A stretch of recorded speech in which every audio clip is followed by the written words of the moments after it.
জনাইছো।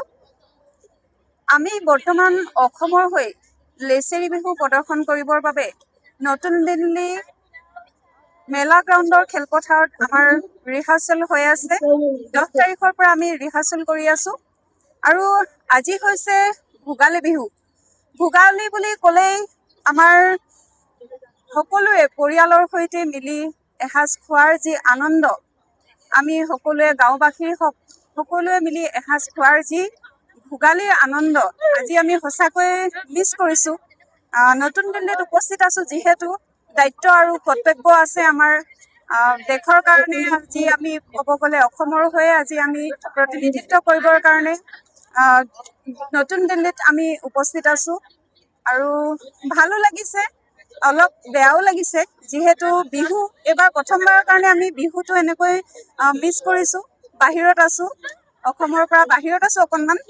ঐ লাং লাং ঐ লাং লাং একেচি মেকেচি যাকৈ বাং পথানি বিলতে পানী ঠাং ৰঙিলী ঐ পমিলী ঐ বিহুনো মাৰিবলৈ বিহুনো মাৰিবলৈ যাওঁ।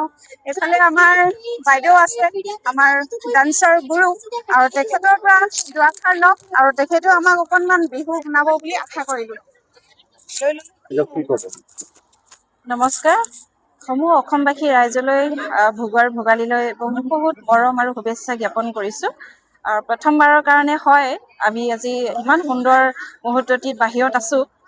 সকলোৱে ঘৰলৈ মনত পৰিছে, কিন্তু জাতিটোৰ বাবে সেয়া অকণমান ত্যাগ কৰিছোঁ, গতিকে সেয়া ভালো লাগিছে। গতিকে আপোনালোক সকলোকে পুনৰবাৰ মৰম বিচাৰিছোঁ, আশীৰ্বাদ কৰিব যাতে আমি এই সুন্দৰ অনুষ্ঠানটি সুন্দৰভাৱে উপস্থাপন কৰি পুনৰ আপোনালোকৰ মাজতে উভতি যাব পাৰোঁ। যিহেতু বিহু, গতিকে আমাৰ গাত বিহু লাগিয়ে থাকে, অকণমান এফাকি বিহু গাবলৈ চেষ্টা কৰিছোঁ।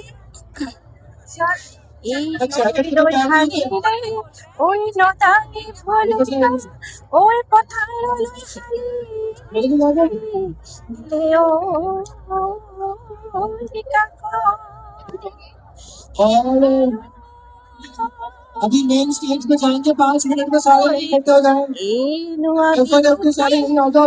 मेन स्टेज पे जाएंगे नहीं आ जाओ सारे इकट्ठे हो जाओ इकट्ठे हो जाओ। লালই বিহুৰে বিৰিণা লালই পাতে সমনীয়া লালই পাতে সমনীয়া লালই বিহুৰে ঐ বিৰিণা বিহুৰে ঐ বিৰিণা লালই বিহু থাকে মানে লালই বিহুকে বিনাবা লালই বিহুকে বিনাবা লালই বিহু গলে বিনাবা বিহু গলে বিনাবা।